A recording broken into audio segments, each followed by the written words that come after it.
तुम्ही विरोध केला तरी म्हटलं आम्ही लग्न करणारच आहोत. कोल्हापूरला आम्ही लग्न केलं. आम्ही दुसऱ्या दिवशी घरी आलो. हा ह्याच्या घरी गेला आणि मी माझ्या घरी. ते आपण कोकणी माणूस म्हणतो ना, माती म्हणजे सोनं आहे. आणि माती सोनं कसं आहे हे मी पहिल्या 3 महिन्यामध्येच बघितलं. आणि तिथून आपण जवळजवळ 2013 ते 18 पर्यंत आपल्या 6 गाड्या झाल्या स्वतः. त्यामुळे व्यवसाय करू शकलो नाही त्या पिरियडमध्ये. आणि तो धक्का एवढा मोठा होता की त्या गाडीमध्ये माझे 35 ते 40 लाख रुपये लॉसमध्ये गेले. तुम्हाला जर प्रगती करायची असेल तर त्या जुन्या गोष्टी सगळ्यात बांधून ठेवून चालत नाही. नमस्कार, मी प्रदीप शिवगण. कुटुंबाची गोष्टमध्ये आपण अशा एका कुटुंबाला भेटणार आहोत ज्यांचा एक चांगला स्ट्रगल आहे, किंवा आपण म्हणतो की रत्नागिरीसारख्या खेड्यात एक व्यावसायिक कसा उभा राहणार. तर अत्यंत सामान्य कुटुंबातला एक तरुण, ज्याला कुठलंही व्यावसायिक बॅकग्राऊंड नाही, तो स्वतःच्या हिमतीवर उभा राहतो, स्वतःच्या पायावर स्वतःचं सगळं करून दाखवतो, एक सशक्त बिझनेस उभा करतो. त्यांची ही गोष्ट आहे. आपण अशा तरुणाला भेटणार आहोत आणि त्यांच्या कुटुंबाला. हे दोघे नवरा बायको आपल्यासोबत आहेत, प्रवीण पवार आणि श्री पवार. जाणून घ्यायचं की आता हे या व्यवसायाबद्दल आपण बोलणारच आहोत, की व्यवसाय सेटल कसा झाला, पुढे हे सगळं सुचलं कशाला तुम्हाला, कसं कसं सुचलं. आधी आपण सुरुवात करूया की तुमचं गाव कुठलं मुळात कोकणातलं, आणि तिथं मग तुमचं बालपण कसं गेलं आणि मग कॉलेजपर्यंतचा सगळाच प्रवास. माझं गाव पोमिंडी बुद्रुक, जे आपण रत्नागिरी सिटीपासून साधारणतः 8 ते 9 किलोमीटर अंतरावरती आहे. शाळेत आमच्या प्राथमिक शाळा पोमिंडी बुद्रुकमध्येच होतो मी. त्यानंतर टेंबे हायस्कूल, आणि 10वीच्या वर्षाला मी माझी सिस्टरचं जॉब, भावजी माझे जिथे करत होते खेड, तिथे 10वी केली. 10वी केल्यानंतर मी परत रत्नागिरीत गोपटे जोगळेकर कॉलेजला 11वीला ॲडमिशन घेतलं. 11वी 12वी मी तिथे करून मग थांबलो मी. 12वी नंतर मी ॲक्च्युली कॉलेज बंद केलं. कॉलेज बंद केलं? मग काय म्हणजे नोकरी करायची म्हणून किंवा मी घरची परिस्थिती जी होती त्याच्यानुसार मला काम करणं गरजेचं होतं. आणि मी म्हणजे माझी जबाबदारी, कुटुंबाची जी जबाबदारी होती, आई वडील, आणि म्हणजे माझा कुठेतरी सपोर्टिव्ह रोल त्यांना द्यायला पाहिजे होता, किंवा त्यांना मदत व्हायला पाहिजे होती. भाऊ गेल्यानंतरचं जे काय ती परिस्थिती निर्माण झाल्यानंतर मला ते करायला पाहिजे होतं. आणि मग मी कॉलेज म्हटलं थांबवूया आपण आणि व्यवसायाकडे वळूया. आणि मग त्याच्यानंतर मी स्पोर्ट्स, आपण युवा स्पोर्ट्स नावे जी शॉप चालू केली रत्नागिरीमध्ये. त्याच्या अगोदर मी 2006ला फ्रेंड स्पोर्ट्स म्हणून आम्ही जे चालू केलं, एक आमचा चुलत भाऊ आणि मी. म्हणजे जो आमचा चुलत भाऊ होता तो मुंबईमध्ये NS न्यू अहमदाबाद स्पोर्ट्समध्ये जॉबला होता. तर त्यावेळेला तो कोकणात त्याला चालू करायचं होतं शॉप. तर तो माझ्याकडे आला, मला म्हटलं असं असं आहे, आपण करूया का पार्टनरशिपमध्ये. तर मी म्हटलं माझ्याकडे तर पैसे नाही आहेत. तो म्हटलं मी तुला शॉप एस्टॅब्लिश झाल्यानंतर आपण तुला चांगलं पॉकेट देऊ. पण त्याच्यासाठी मग मी खूप अशी मेहनत केली की शॉप माझंच आहे ह्या ह्याच्यात मी सुरुवात केली. आणि तिथून आपण 1-1.5 वर्ष त्या शॉपला तालुक्यामध्ये चांगलं नाव आणलं.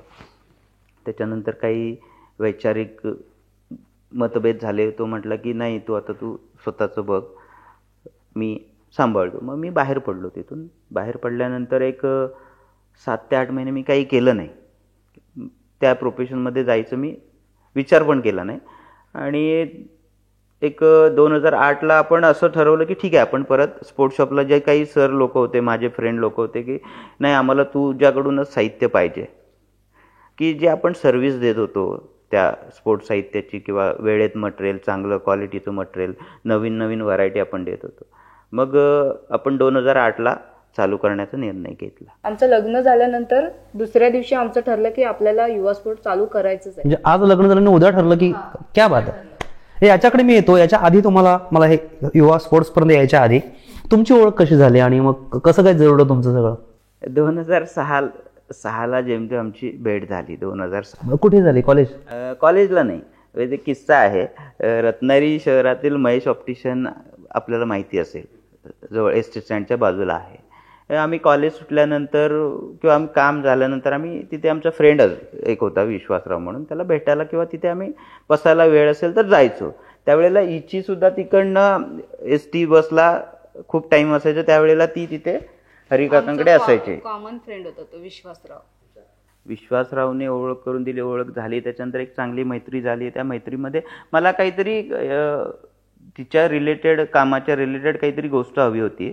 त्यावेळेला मी फोन केला होता भैयाकडून नंबर घेऊन, आणि तिथून मग ओळख झाली आणि मग त्याचं रूपांतर प्रेमात झालं आणि मग आम्ही जवळ आलो. आणि त्याच्यानंतर आम्ही 2008ला मला एक गोष्ट सांगायची वाटेल. भैयाच्या दुकानात ओळख झाली ना, त्या दिवशी अशी एक गोष्ट घडली होती माझ्या आयुष्यात, की हा आलेला आणि माझ्या समोरच उभा राहिलेला आणि दुकानात इतकी प्रचंड गर्दी होती आणि माझं लक्ष सतत ह्याच्याकडेच गेलेलं, कारण ह्याने एक पांढऱ्या कलरचा शर्ट घातला होता आणि चष्मा घातला होता आणि याच्या चेहऱ्याकडे इतकी शांतता होती जी माझ्याकडे बिलकुल नव्हती. आणि मग मी बघत राहिले आणि एक 5-5 सेकंदाने मी त्याच्याकडे बघत होते आणि नंतर मग भैयाने मला ओळख करून दिली की हा माझा मित्र आहे. मग तेव्हा आमची ओळख झाली. तुमचं जे लग्न झालंय त्यात पण स्ट्रगल आहे की? स्ट्रगल तर आहेच नक्की. 2008ला 16 सप्टेंबर आमच्या लग्नाची तारीख आहे. त्याच्या अगोदर पण आम्ही आणखी एकदा लग्न केलं होतं, ते पण सांगायचंय. नाही, हा किस्सा चांगला आहे. काय म्हणजे आणखी एकदा म्हणजे काय? हा किस्सा असा आहे की 2006ला आम्ही भेटलो. 7ला माझ्या बड्डेला ह्याने मला प्रपोज केलं, पण माझं असं होतं की आधी वेळ जाऊ दे, बघू दे माणूस कसा आहे, फ्रेंड आहे, ठीक आहे असं झालं. नंतर मग 31ला आमचं पक्क झालं की मला आता ह्याच माणसाबरोबर लग्न करायचंय असं झालं. मग मी 31ला घरी सांगितलं की आता माझं फायनल झालंय की मला प्रवीण बरोबर लग्न करायचंय आणि 1 जानेवारी बाबांचा वाढदिवस, म्हणजे मी घरी बॉम्ब टाकल्यातच बॉम्ब टाकला होता की मला लग्न करायचंय. कारण आमचं बॉम्ब अशासाठी की आमच्या जाती वेगळीच गोष्ट आहे, आमचे धर्म वेगवेगळे होते. त्याच्यामुळे घरातल्यांची रिएक्शन थोडी बाबांसाठी जरा हेच होतं. नको म्हणाले. हा, नको म्हणाले. त्यांना तयार करायला वेळ गेला, म्हणजे त्या गोष्टीसाठी तयार व्हायला वेळ झाला.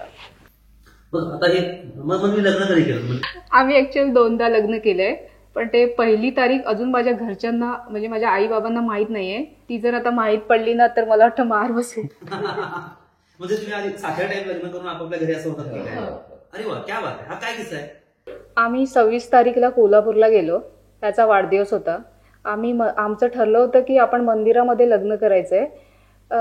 त्याच्या अगोदरचा हा किस्सा आहे की आमच्या घरात सगळ्यांना कळलं होतं, फक्त ते धार्मिक मतभेद त्याच्यामुळे थोडंसं इकडे तिकडे होणार होतं, आम्हाला माहित होतं. ह्याच्या आईचा मला फोन आलेला की आमच्याकडून काही प्रॉब्लेम नाहीये, पण उद्या समजा तुमच्याकडून काही प्रॉब्लेम झाला आणि माझ्या मुलाला दगाफटका झाला, म्हणजे तेव्हा असे प्रकार चालूच होते की दुसऱ्या कास्टचं किंवा दुसऱ्या धर्माचं असं काय असेल तर आपली गावकी भावकी किंवा आपले कुटुंबीय, हा कोकणात खूप आहे, त्याच्यामुळे हे तुम्हाला प्रॉब्लेम असू शकतोय. मग तिच्या मम्मा म्हणली की आमच्याकडून ओके आहे, पण तुमच्याकडून काही प्रॉब्लेम असेल तर हे आत्ताच थांबवलं तर बरं होईल. मग आमचं त्या विषयावरती आमचं दोघांचं बोलणं झालं. आम्हाला वाटलं की आता बहुतेक आपल्याला हे करावं लागेल, थांबावं लागेल किंवा विचार करावा लागेल की आपल्याला काय करायचंय. मग आम्ही खूप भावनिक होतो लवकर, त्याच्यामुळे मी म्हटलं की नाही, आपण जायचं कोल्हापूरला. आम्ही लग्न केलं 26 तारीखला आणि आम्ही दुसऱ्या दिवशी घरी आलो. हा ह्याच्या घरी गेला आणि मी माझ्या घरी. आणि म्हणजे ह्याच्या सतत राहिलं पाहिजे डोक्यामध्ये की आपलं लग्न झालेलं आहे. ह्याच्या लक्षात राहिलं पाहिजे की आपण लग्न आपलं झालेलं आहे, आपली जबाबदारी आहे. आणि आमच्या बाबांना तयार करून, म्हणजे आमच्या बाबांना ही गोष्ट पटवून देऊन की ते आमच्या लग्नाला तयार होतील आणि त्याच्यानंतर आपल्याला दुसरं लग्न करायचंय, म्हणजे लग्न करायचंय समाजासाठीचं. हो. हा, मग ते 2008 सप्टेंबरला, म्हणजे 16 सप्टेंबर 2008ला लग्न आम्ही देवरुखच्या संस्थेमध्ये केलं. हो, हे तिथे माझे भाऊ असे आमचे 8 ते 10 लोक होती. आणि तिथून मग आम्ही लग्न केल्यानंतर आमचा कुटुंबाचा प्रवास चालू झाला. वा वा वा, क्या बात आहे. खूप म्हणजे एकदम फिल्मी स्टोरी आहे. मजा आली एकदमच. ही स्टोरीच आहे, कारण 26 तारीखला आम्ही लग्न करून आलो आणि 29 मेला ह्याचं ऍक्सिडेंट झालं. हा, आणि 15-20 दिवस तो चिरायूला, कुठे चिरायूला की परकारला तो 20 दिवस राहिला. आणि त्याच्यानंतर मग मी लवकर लग्न करायचा निर्णय घेतला, कारण म्हटलं मग ह्याच्याकडे लक्ष द्यायला पाहिजे. आई बाबा आमचे तयार पण झाले. पण त्याआधी मी त्यांच्या कुटुंबाकडे गेलो. मी असं नाही आहे की मी डायरेक्ट घेऊन आलो. मी त्यांच्या घरी गेल्यानंतर मी त्यांना सांगितलं की बा असं असं आहे, तुम्ही विरोध केला तरी म्हटलं आम्ही लग्न करणारच आहोत, त्याच्यात नाही, पण तुम्ही ठरवा की तुम्हाला विरोध करून जी गोष्ट करायची आहे नंतर मग चांगलं व्हायचं आहे की आत्तापासूनच आपण आहोत तसे राहायचं आहे. आणि म्हटलं मला कोणत्याही प्रकारचं काही वाईट छंदच नाही आहे माझ्याकडे की तुम्ही मला हे करत असाल. बाकी तुम्ही इतर गोष्टी असतील त्या तुम्ही हे करा, परंतु मी लग्न करणारच आहे. त्याच्यामुळे तुम्ही मला नाही म्हटलात, विरोध किती केलात तरी जी गोष्ट होणार ती नंतर मग तुमच्या मनाविरुद्ध होणार आहे. त्याच्यापेक्षा तुम्ही मन तयार करा. आणि तसे झाले. म्हणजे आई तिची खूप ही आहे, तिने सपोर्ट दाखवला. माझी मेहुणी असेल सगळ्यांनी मग नंतर हे झालं. आणि असं नाही झालं की मी जे बोललो असेल त्यावेळेला त्यांना त्याच्याप्रमाणे मी वागलो आत्तापर्यंत. आणि त्या हिशोब आपण स्वतः ते स्थैर्य आणलं. त्यांचा पण आपल्या आयुष्यात चांगला वाटा आहे की त्यांनी पण आम्हाला ज्या ज्या वेळेला अडचणीत असताना सपोर्ट केला. आणि सपोर्ट केल्यानंतरच कुटुंब जेव्हा आपल्या बाजूने उभं राहतं त्यावेळेला माणूस यशस्वी होतो. आता आपण कुटुंबाबद्दल बोललोच आहे, आपला कार्यक्रमच कुटुंबासंदर्भातला आहे. आपण या कुटुंबाची सुरुवात केली युवा स्पोर्ट्सपासून, तुमचं स्वतःचं. म्हणजे लग्नाच्या दुसऱ्या दिवशी तुम्ही म्हटलं की हा विषय काढला आम्ही की आपल्याला ते, तर तो किस्सा कसा आहे, कसं तुम्ही प्लॅनिंग केलं? त्यावेळी तुमच्याकडे फारसे पैसे नव्हते असतील, ते कसं उभं केलं? त्यावेळेला जे रिलेशन होते मार्केटमध्ये पहिल्या शॉपमुळे झालेले पार्टीज, काही माझ्या पार्टीज मी कोल्हापूर असेल, मुंबई असेल, आणि त्यावेळेला लोक तुम्ही खूप चांगलं काम करताय तुमच्यावर ट्रस्ट ठेवून क्रेडिट मार्केटमध्ये मिळत होतं. त्यावेळेला तुम्ही स्पोर्ट्स शॉप पण खूप कमी होते, 7 ते 8 शॉप होते रत्नागिरीमध्ये. आणि काही ठराविक कालानंतर ओळख झाल्यानंतर विश्वाससुद्धा माणसं टाकतात. आणि ते टाकत असताना माझ्याकडे साधारणतः 1 लाख रुपये होते की सुरुवात करायला. सुरुवात करताना मी गाळा भाड्याने घेतला, फर्निचरला थोडा खर्च झाला, बाकीचं डिपॉझिट असेल द्यायला लागलं, पण हातात पैसे फारसे शिल्लक नव्हते.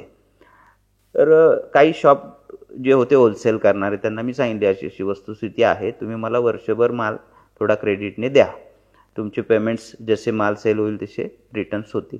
आणि त्यांनी विश्वास दिला. आणि त्यामध्ये ईश्वर स्पोर्ट्सचं एक नाव मी घेईन, त्यांनी पण एक सपोर्ट केला. सुमन अँड कंपनी आहे, न्यू अहमदाबाद स्पोर्ट्स आहे, या होलसेल शॉपवाल्यांनी खूप आपल्याला मदत केली. आणि तिथून मग युवा स्पोर्ट्सचा जन्म झाला. आणि युवा स्पोर्ट्स मग त्याच्यानंतर आत्तापर्यंत परत पाठी वळून बघितलं नाही युवा स्पोर्ट्सने. आणि युवा स्पोर्ट्सने नवीन नवीन व्हरायटी, चांगलं रत्नागिरीच्या खेळाडूंना किंवा संस्थांना साहित्य उपलब्ध करून दिलं. आणि सर्व्हिस आणि गुणवत्ता ह्या 2 गोष्टी आपण जपल्या, म्हणून आजपर्यंत आपल्याशी लोक कनेक्ट आहेत. म्हणजे युवा स्पोर्ट्सची तुमची सुरुवात आहे की व्यवसाय म्हणून तुम्ही इकडे आता गेलात, पण आता जे तुम्ही करता आहात तो वेगळा व्यवसाय आहे. परत तिथे तुमचे स्वतःचे डंपर्स आहेत, गाड्या आहेत, तुमच्याकडे काम करणारे म्हणजे 10-12 माणसांचे कुटुंब तुम्ही सांभाळताय. एवढा मोठा व्यवसाय झाला, म्हणजे आम्हाला आनंद आहे या गोष्टीचा. एक तरुण युवा स्पोर्ट्स सारखं एक छोटंसं दुकान सुरू करतो, ते इथपर्यंत जंप घेतो. तर हा विचार कसा आला आणि ह्या सगळ्या प्रवासाबद्दल बोला ना. 2008 नंतर व्यवसाय करताना खूप अडचणी पण खूप आल्या. साधारणतः 11-12 पर्यंत एवढा स्ट्रगल होता की काही अंतरानंतर मला माल खरेदी करायला पण पैसे नव्हते. पण त्यानंतर काही गोष्टी मी विचार केला की इथून आपल्याला पाहिजे तशी प्रगती करता येत नाही आहे, फार याच्यामध्ये आपल्याला मार्जिन मिळत नाही आहे. फक्त व्यवसाय म्हणून आपण करतोय, रोजचे पैसे येत आहेत, खर्च होत आहेत, परंतु तुम्ही सेव्हिंग काय करताय किंवा कुटुंबाला आपल्याला आर्थिक स्थैर्यता द्यायची आहे, तर त्याच्यासाठी आपल्याला याच्यामधून काहीच मिळत नाही आहे. तर असा विचार केला की आता आपल्याला अडचणी एवढ्या आल्यात तर आपण करायचं काहीतरी नवीन, आपल्याला साईड बिझनेस बघावा लागेल. साईड बिझनेस बघावं लागेल. त्या बघता बघता माझ्या डोक्यात आलं की आपण बिल्डिंग मटेरियल सप्लायमध्ये प्रयत्न करून बघूया. त्यामध्ये एक माझा मित्र होता सुर्वे म्हणून, त्यांनी मला सांगितलं की माझी चिरेखाण आहे, तुला काय लागेल तेवढा मी चिरा पुरवेन, तुझं जसं बिल येईल तसं मला तू देऊ शकतोस, काही प्रॉब्लेम नाही. तर त्याने मला थोडंसं आणखी हे मिळालं की चला बाबा आपल्याला एक इनिशियल इन्व्हेस्टमेंट जी आहे ती आपल्याकडं आहे ऑलरेडी, की त्याने आपल्याला वेळ दिला आहे की बाबा आपण पेमेंटला थांबू. तिथनं जी मी चिरा टाकायला सुरुवात केली, आपण पहिला साईड बी फार्मसी जी आत्ता रत्नागिरी जी बिल्डिंग्स आहे त्या बिल्डिंगला आपण पहिला चिरा, हे लॅटराईट आपण म्हणतो त्याला, तर तिथनं माझी सुरुवात झाली त्या व्यवसायात 2012. मग त्यावेळी गाड्या तुमच्या स्वतःच्या नसतील ना? फक्त ट्रेडिंग करत होतो मी. आणि तो व्यवसाय मी साधारणतः 12 ते 13 ह्या 1 वर्ष भरामध्ये केला. पण त्याच्यामध्ये पण मला ड्रॉबॅक खूप आले की काही पार्टीजनी पेमेंट दिली नाहीत वेळेमध्ये, त्यामुळे मला तिथे थांबायला लागलं. मग मी असं करता करता त्या साईटवरती थांबलो. थांबल्यानंतर 2013ला रत्नागिरी डिस्ट्रिक्ट कोर्टची जी नवीन बिल्डिंग इमारत झाली, त्या इमारतीला गुजरातची कंपनी होती वसंत कन्स्ट्रक्शन अँड कंपनी. त्या कंपनीमध्ये मला माझे मित्र अरुण मोरे म्हणून आहेत कारवंचवाडी येथे, त्यांनी मला प्रेझेंट केलं त्या कंपनीमध्ये की अशी व्यक्ती आहे, यांच्याकडे चिरा वाळू खडी तुम्हाला मिळेल. आणि त्या कंपनीवर मी मीटिंग केली. मीटिंग केल्यानंतर त्यांनी पण माझ्यावर चांगला विश्वास दिला की ठीक आहे तुम्ही आम्हाला मटेरियल द्या, काही अडचण नाही, आम्ही तुम्हाला पेमेंट पण फास्ट देऊ. तिथून जी सुरुवात झाल्यानंतर त्यांनी सुद्धा आपल्याला चांगलं बॅक केलं. परंतु माझ्याकडे असणारी क्षमता, आर्थिक क्षमता जी होती ती खूप कमी होती. त्यांच्या डिमांडप्रमाणे मी पुरतच नव्हतो त्यांना. मग त्यांनी आम्हाला सांगितलं की आम्हाला अजून 2 ते 3 सप्लायर घ्यावे लागतील, कारण की तुम्ही आम्हाला जी रिक्वायरमेंट आम्ही देतोय ती पूर्ण करू शकत नाही. आणि ते तेवढं पण सत्य होतं की का त्यावेळेला माझे फंड पण कमी होते. आणि त्यानंतर एक 2013ला आपण सुरुवात केली. सुरुवात करता करता त्याच्यामध्ये काही मटेरियल्सचे पण मला अडचणी आल्या. एखादी गोष्ट मी सांगितलेल्या रेटला न टाकता जास्त रेटची वस्तू मी कमी रेटमध्ये टाकली आणि त्याच्यामध्ये मला जवळजवळ 2-2.5 लाख रुपयाचं नुकसान सुद्धा झालं. ते भरता भरता सुद्धा मला नाकीनं तो खड्डा आला. तो एक अपयश मी तिथे पचवून त्याच्यातनं मी पाठी नाही आलो की नाही मला हे करायचंच आहे. मग तिथून ते बॅक करून त्याच्यानंतर 2013ला एक छोटंसं माझं व्यावसायिक लोन झालं, एक 2-2.5 लाखाचं. आणि माझ्याकडे काही असणारे फंड्स घेऊन मी जो उतरलो त्याच्यामध्ये, तर तिथून 2013ची मी तारीख पण सांगेन तुम्हाला, साधारणतः 13 मेच्या आसपास आहे 2013. तिथून मी बॅक नाही केला. तिथून माझ्याकडे एवढं काम चालू झालं की मी त्या कंपनीला पहिला टन जो आपण फिलिंग करायला लागतो, बिल्डिंगचं जो मटेरियल आहे, चिरा पण चौतारा जो भरतो त्याच्यासाठी लागणारं मटेरियल जो 17 ते 18 लाखचं आपण मटेरियल त्यांना दिलं पहिल्या 3 महिन्यामध्ये. आणि पहिल्या 3 महिन्यामध्ये दिल्यानंतर मी तिथे 2013ला नोव्हेंबरला पहिली गाडी माझी स्वतःची घेतली. हां, मी तेच विचारणार होतो की गाडी घ्यायचा विचार तुम्ही कसा केलात? आणि ते काम मला मिळालं भरपूर आणि त्या कामाप्रमाणे मला मिळणारे जे पैसे होते ते पण मला अपेक्षेपेक्षा जास्त मिळाले. नाही, मग पण तुम्ही आता नवीन गाडी म्हणजे हे लाखातल्या गोष्टी आहेत ह्या, 20 लाख 30 लाख 50 लाख ज्या गाड्यांच्या असतील, मग ते परत लोन घ्यायचं आणि ते घ्यायचं, आणि मग हे सगळं स्पिरिट कुठून मिळालं तुम्हाला? म्हणजे कसं असतं की एखाद्या कामामध्ये तुम्हाला आर्थिक फायदा किती होतोय त्याच्यावरती तुम्ही तुमचे बिझनेस कॅल्क्युलेशन लावू शकता. आणि मला ते समजलं की आपण ह्या कामामध्ये, जसं एक जुनी म्हण आहे की मातीमध्ये सोनं आहे, ते आपण कोकणी म्हणून म्हणतो ना, माती म्हणजे सोनं आहे. आणि माती सोनं कसं आहे हे मी पहिल्या 3 महिन्यामध्येच बघितलं. आणि त्याचा अनुभव घेतल्यानंतर मी परत पाठी वळलो नाही की आता मला हेच काम करायचं आहे आणि हेच काम करायचं आहे. आणि ते ठरवलं आणि मी म्हटलं आता आपल्याला पहिली गाडी घ्यायची आहे. आपल्या हातामध्ये 9 ते 10 कोटीचा पहिला प्रोजेक्ट आहे. कंपनीने पण मला विश्वास दिला होता, तुम्ही जोपर्यंत या कंपनीमध्ये आहात, काम करत आहात, तोपर्यंत आम्ही तुम्हाला कधी बाटी नाही करणार. तुम्हाला काम करायचंच आहे, तुमची जेवढी क्षमता आहे त्या क्षमतेने तुम्ही काम करा. आणि त्या कंपनीमध्ये सुरुवात करताना मला सपोर्टिव्ह कंपनीचे मॅनेजर्स असतील, गायकवाड साहेब आपले, त्यांचे सुपरवायझर बागवे साहेब असतील, परत कंपनीचे मालक जे वसंत स्वतः होते शहा, त्यांनी पण खूप सपोर्ट दिला की नाही तुम्ही पवार टाका शेवटपर्यंत, आम्ही तुमच्याकडनं 100% घेणार, किती जरी लोक आले आणखी सप्लाय, पण तुम्ही बंद नाही होणार. हा जो कॉन्फिडन्स त्यांनी दिला होता ना, त्या कॉन्फिडन्सवरती मी काम करायला सुरुवात केली. आणि तिथून आपण जवळजवळ 2013 ते 18 पर्यंत आपल्या 6 गाड्या झाल्या स्वतःच्या. क्या बात आहे. आणि त्या 6 गाड्या आपण करत असताना काम मार्केटमध्ये इतर सुद्धा काम केलं. आणि आपण वसंत कन्स्ट्रक्शनचे 3 प्रोजेक्ट, साधारणतः 54 कोटीचे टोटल 3 प्रोजेक्ट केले. आणि त्याच्यातून आपल्याला आर्थिक स्थैर्यता मिळाली. आता व्यवसाय म्हटला की एक कॉम्पिटिशन तर येतं, म्हणजे आधी बरेच लोक व्यावसायिक असणार आहेत अशा प्रकारची, त्यांच्याशी कसं काय हे झालं? म्हणजे कॉम्पिटिशन म्हणण्यापेक्षा जे आपण रेट्स दिले होते त्यावेळेला ते कॉम्पिटिशनचेच रेट्स होते आणि त्या रेटमध्ये आपण ते होत होतो मॅनेज, काही प्रॉब्लेम नव्हता. रेट्स आपण कारण कसं आहे, तुम्ही व्यवसायामध्ये तुम्ही रेट्सवरतीच काम करायला लागतं. तुम्हाला जरी कोणी असेल तरी तुम्ही वाढीव रेट दिलात म्हणून तुम्हाला काम नाही मिळणार आहे. ते कॉम्पिटिशन रेटमध्येच काम करत होतो. कॉम्पिटिशन पण खूप झालं, पण त्याच्यात आपण तग धरून राहिलो शेवटपर्यंत. तुम्ही शॉर्ट पिरियडमध्ये मार्जिन जास्त कमवायला जाल तर तुम्ही राहू शकत नाही. तुम्ही लॉंग पिरियड घ्या, मार्जिन तुम्ही कमी ठेवा आणि प्रामाणिकता ठेवा, तुम्हाला नक्की सपोर्ट मिळतो. आणि ते सपोर्ट द्यायला आपल्याला बसलेत. असं काही नाही की समोरची व्यक्ती पण तेवढी कॅपेबिलिटीची आहे, त्याला समजते की समोरचा माणूस काय काम करतोय, आणि त्याने आपल्याला तेवढा विश्वास दिला. आणि त्या कंपनीचे 2013 ते 18 मधला शेवटचा प्रोजेक्ट आपण त्यांचा पूर्ण केला. वुमेन्स हॉस्पिटल जो रत्नागिरीतला झाला, तो प्रोजेक्ट आपण त्यांचा तिसरा केला. आणि त्याचा सेकंड पेज पण आपल्याला AS जुवेकर जे आपले बिल्डर्स होते ते ऑफ झाले, तर त्यांनी पण मला सेकंड फेज त्यांचा दिला काम करायची संधी. आता हे झाली व्यावसायिक स्तरी. आता म्हणजे तुम्ही स्पोर्ट्सपासून सुरुवात केलं, युवा स्पोर्ट्स, आणि इथपर्यंत आता एवढी मजल मारले.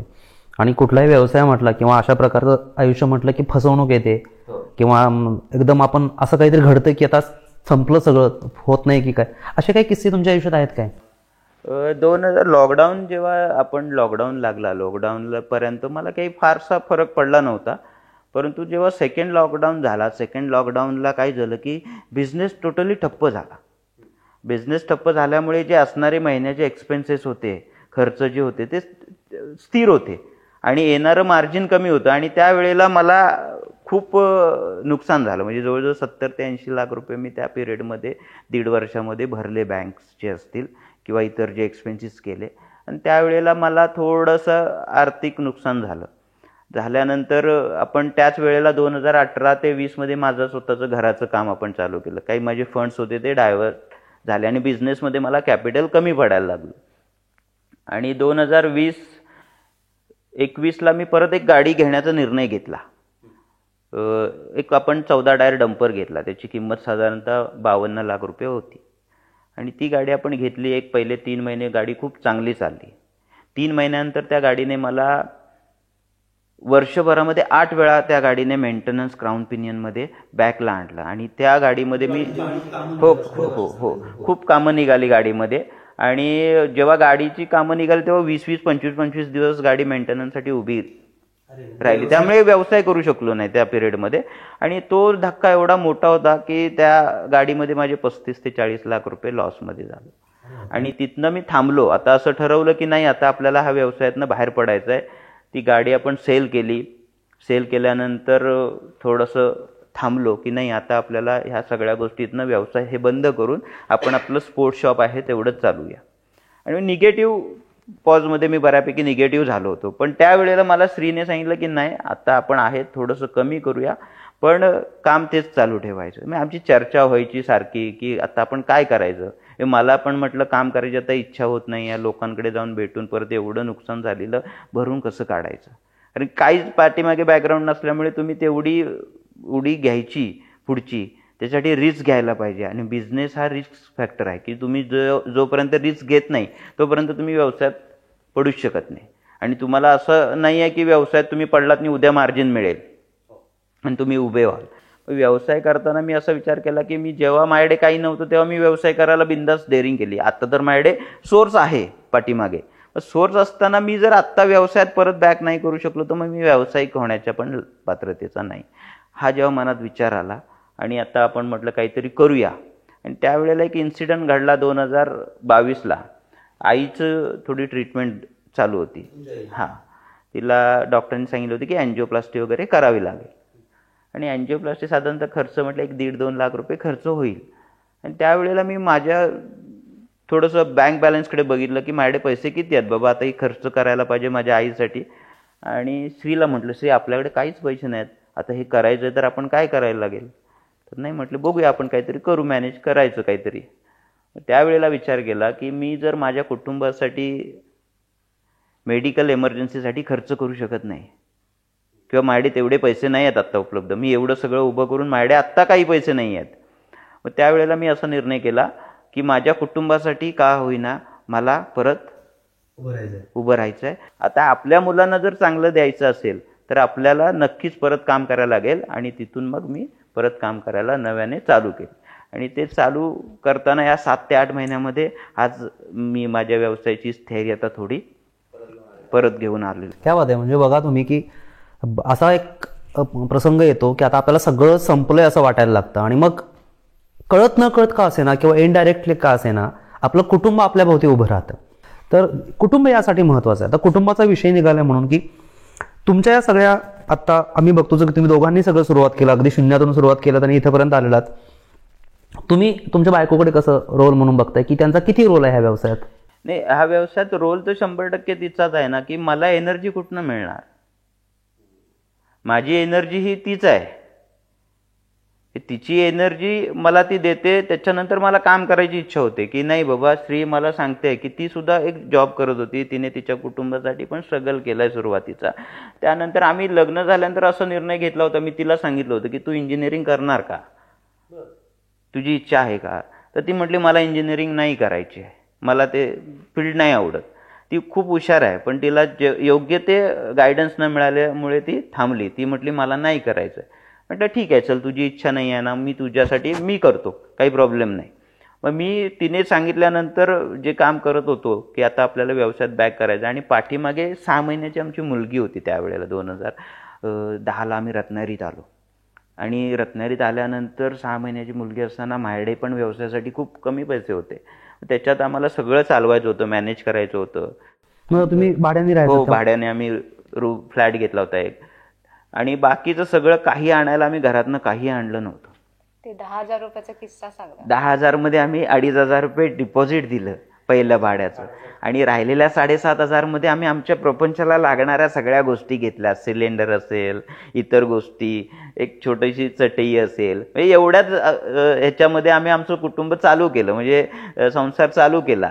आणि तो 10,000 असलेला, म्हणजे ते आपण त्या 10,000ला मोल न देताना ती रक्कम आपल्या हातात होती तेवढी, आणि त्या रकमेमध्ये आपण सुरुवात केली. सुरुवात केल्यानंतर त्या 10,000चं आपण रकमेचं एक रोपटं तयार झालं. म्हणजे आपण म्हणतो एक बीज टाकलाय, पण त्या बीजचं रोपटं तयार झालं आणि आज आपण एवढं वर्चस्व उभं करू शकलो आपलं. आणि या वर्चस्वामागे तिचा 100% हात आहे. ती आहे म्हणून मी आहे. तिने मला दिलेल्या माझ्या अडचणीच्या काळामध्ये, वाईट प्रसंगामध्ये, कुठे नुकसान झालं त्या प्रसंगामध्ये कधी ती असं म्हटलं नाही की तुझं डिसिजन चुकलं, तू हे चुकीचं केलंयस, त्याच्यामुळे हे झालंय, मग तू आम्हाला कशाला हे करतोय, तू घरात चिडचिड करू नको, असं कधी नाही होत. ठीक आहे, बोलली तर थांबते मी, तिला कळतं की आता हा चिडलाय, तर मग ती तेवढा वेळ घेते, नाही आता बोलण्यात काही अर्थ नाही. पण थंड झाल्यानंतर परत ती गोष्ट सांगून आपण ती चर्चा करून, पण ती मला बिझनेसमध्ये बॅक यायला कधीच सांगत नाही की हे तू करतोयस ना, करू नकोस, असं सांगत नाही. ठीक आहे, तुला वाटतंय ना तू कर. म्हणजे ती निगेटिव्ह पॉईंट मला कधी सांगतच नाही की हे तू करायचं नाही आहे. मी तिला आज सांगितलंय आणि उद्या मी एखादी गाडी आणली आहे 50 लाखाची, तिला माहिती पण नाही आहे की उद्या हा काय करणार आहे, पण तरी पण ती तेवढ्याच सक्षमतेने तयार राहते. काहीतरी आणलंय म्हणजे हा काहीतरी करणारच आहे.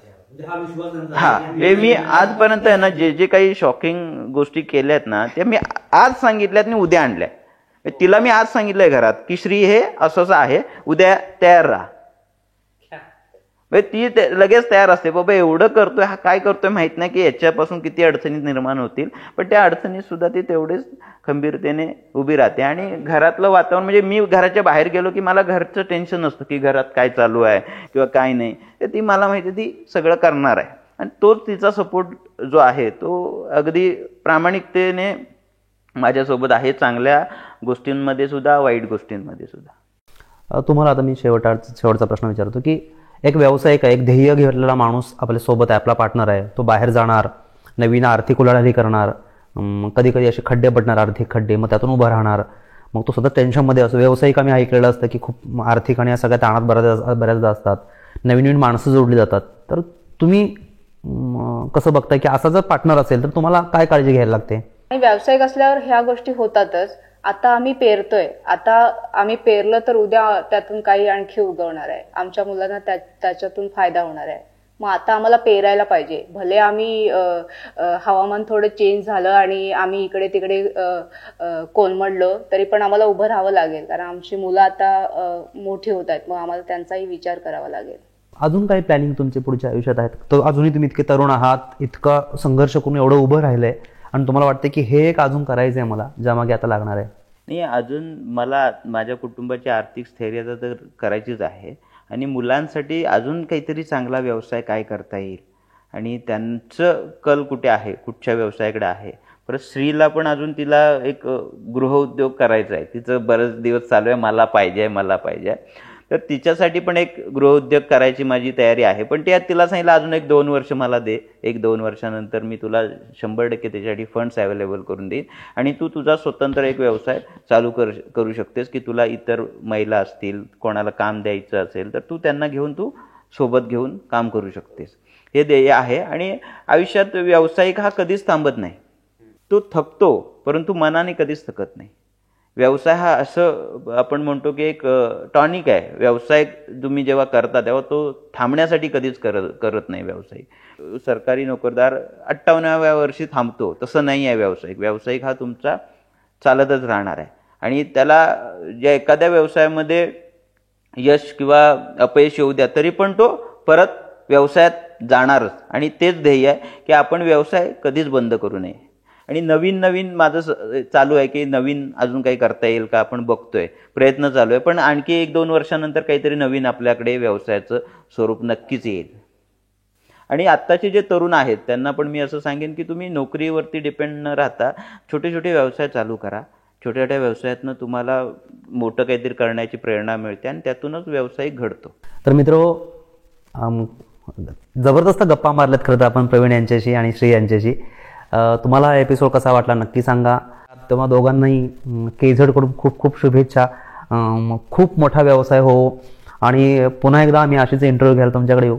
तुम्हाला कसा वाटला हा एपिसोड नक्की सांगा, कमेंटमध्ये लिहा. तुमच्याकडे अशा काही कल्पना असतील तर नक्की लिहा. असे व्यावसायिक तुम्हीही असाल तर तुमची काही मतं आहेत सांगा. या दोघांनाही खूप खूप शुभेच्छा. भेटू पुन्हा नवीन भागात.